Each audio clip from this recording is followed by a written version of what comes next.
हमारे पास question number 4 है। इसके अंदर राइट करना है matrix equation of the form Ax equals to B for the following system equation. उसने कुछ आपको सिस्टम इक्वेशन दी हुई है, हमने क्या करना है, इसको Ax इक्वल्स टू बी की फॉर्म में लिखना है। आपको याद हो कल हमने सवाल किया था मैट्रिसेस को सॉल्व करने के लिए, और मैट्रिसेस को सॉल्व करते वक्त हम कुछ मामला इस तरह से करते थे। शुरू में जब हम सवाल शुरू करते थे तो देखो हमारे पास इक्वेशन थी 2x plus 5y equals to 9 और 4x minus 2y equals to 1। तो इसका हम मैट्रिक्स बनाते थे, मैट्रिक्स बनाने के बाद हम इसको लेट करते थे इस तरह से, और ये बन जाती थी फॉर्म हमारे पास Ax इक्वल्स टू बी। यहाँ तक का काम आपने करना है, यानी कि आपने बेसिकली बुनियादी तौर पे इस सवाल के अंदर सिर्फ ये दो स्टेप करके दिखाने हैं आपकी इक्वेशन से मैट्रिक्स कैसे बनेगा और फिर वो Ax b कैसे बनेगा। ये इस तरह से आपको लिख के करके बताना है, लेट करना है इसको और मैट्रिक्स बनाना है। ये तीन काम, ये जो आपके सामने नजर आ रहे हैं ना तीन स्टेप, ये तीन स्टेप करने हैं और जाने की जब आप करेंगे तो फिर आखिर में Ax इक्वल्स टू बी आ जाएगा। और यही कह रहा है कि Ax इक्वल्स टू बी की फॉर्म में इसको इन इक्वेशंस को लिखो। सारी इक्वेशन कितनी है, इनको सॉल्व नहीं करना है, सिर्फ इतनी चीज लिखनी है, सिर्फ ये इतनी चीज लिखनी है आपको।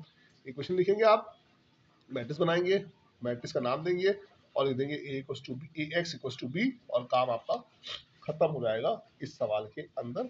मसलन मैं क्या कहना चाह रहा हूँ आपसे, कोई एक सवाल लेते हैं इसके अंदर कौन सा ले, 5y इक्वल्स टू 7 ले लें, ये लिखते हैं सवाल 5y इक्वल्स टू 7 वाला सवाल लेते हैं। ये आपके सामने आ रहा है क्वेश्चन नंबर 5। देखिए अब क्वेश्चन नंबर 5 जब मैं करता हूँ तो कैसे होगा, पहले मैं सवाल इधर उतारता हूँ फिर वापस आता हूँ आपके पास। ये है क्वेश्चन नंबर 4 का पार्ट 5।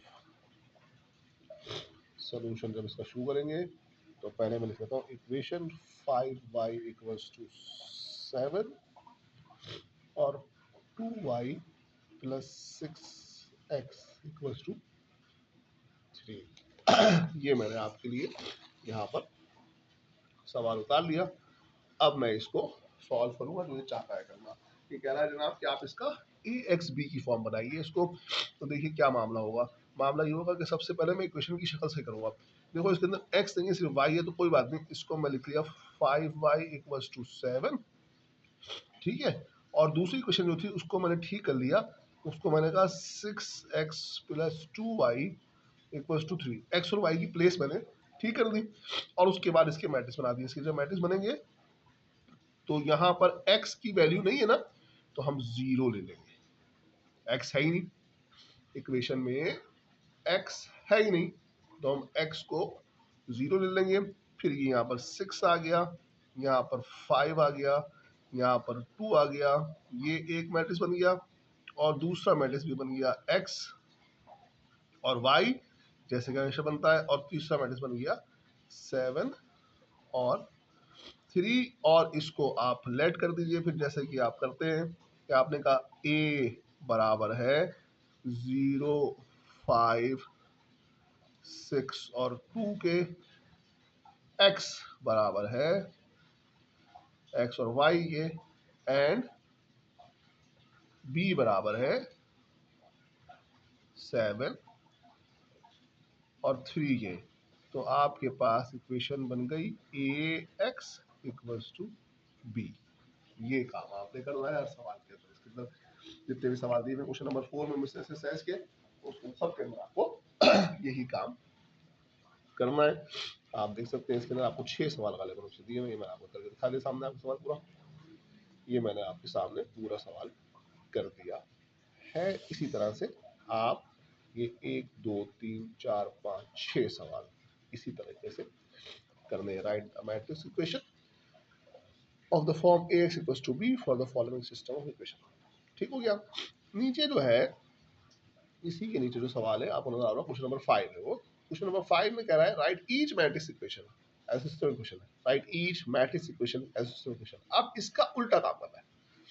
यहाँ पर हमने इक्वेशन से Ax इक्वल्स टू b बनाया, यहाँ पर Ax इक्वल्स टू b नहीं दिया हुआ, उससे मैट्रिक्स इक्वेशन बनाई हुई है और इससे कह रहा है कि इक्वेशन बनाओ, यानी कि इसको इस फॉर्म में लाना है।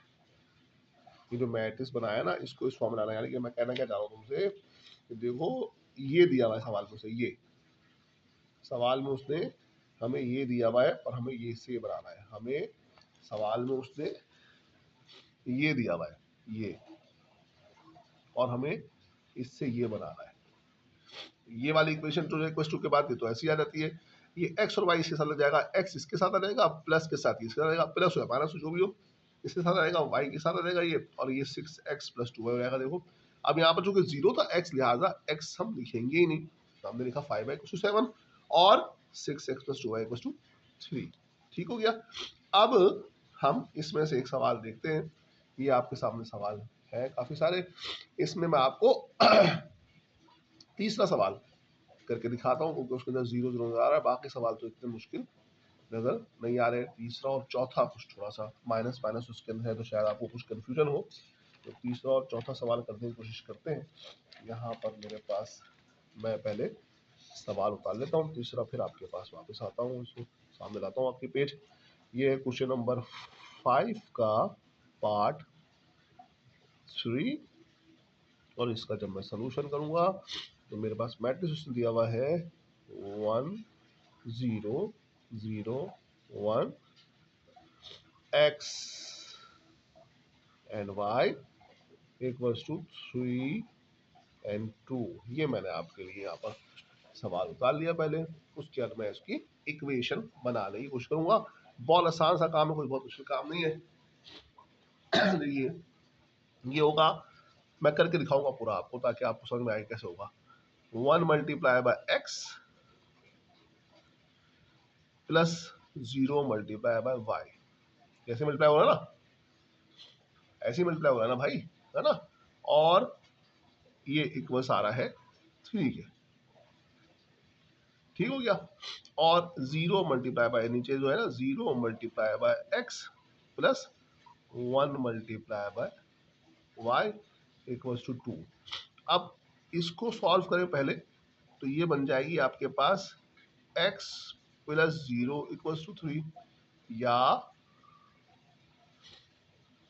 x इक्वल्स टू 3, 0 हम लिखते ही नहीं, और यहाँ पर आप 0 प्लस y इक्वल्स टू 2 या y इक्वल्स टू 2, ये आपका आंसर हो गया। इसको ब्रैकेट ऐसे बना दें मैंने, ये आपका आंसर है। एक दूसरे बने x इक्वल्स टू 3 और दूसरी बने y इक्वल्स टू 2। आप ये बताए कर देंगे, आप डायरेक्ट बना सकते हैं अगर आप चाहें, आपकी समझ में आ रहा है तो आप इसको डायरेक्ट भी बना सकते हैं। मैंने आपको बना के दिखाई है कि एक्चुअली बनेगी कैसे, एक्चुअली बनेगी कैसे, लेकिन अगर आप चाहें तो आप इसको डायरेक्ट भी बना सकते हैं।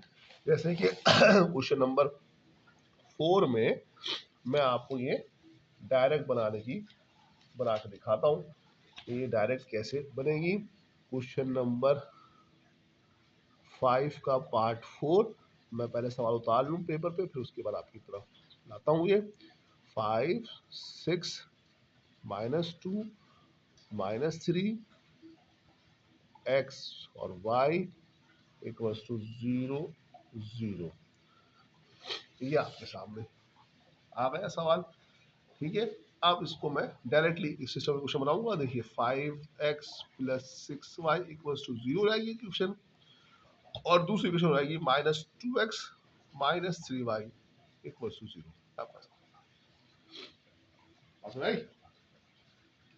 बात समझ में आई कि नहीं आई? कि देखो यहाँ से 5x आया प्लस 6y आया और ये 0 के बराबर हो गया, और यहाँ से -2x आया और -3y आ गया। अगर ये वाली रकम y वाली अगर माइनस हो तो फिर बीच में हम प्लस नहीं लगाते बल्कि माइनस लगाते, जैसे कि हमने यहाँ पर काम किया।